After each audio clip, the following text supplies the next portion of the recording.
तव स्तन्यं मन्ये धरणिधरकन्ये हृदयतः पयः पारावारः परिवहति सारस्वतमिव दयावत्या दत्तं द्रविडशिशुरास्वाद्य तव यत् कवीनां प्रौढानाम् अजनिकमनीयः कवयिता हरक्रोधज्वाला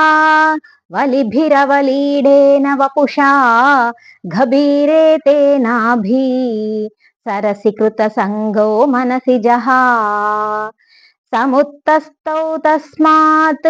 अचलतनये धूमलतिका जनस्तां जानीते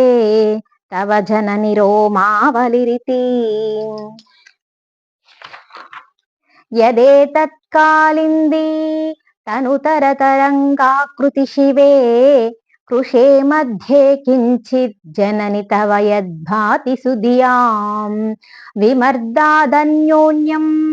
कुचकलशयोरन्तरगतं तनुभूतं व्योमा प्रविशदिवनाभिं कुहरिणीम् स्थिरो गङ्गावर्तः स्तनमुकुलरोमावलिलता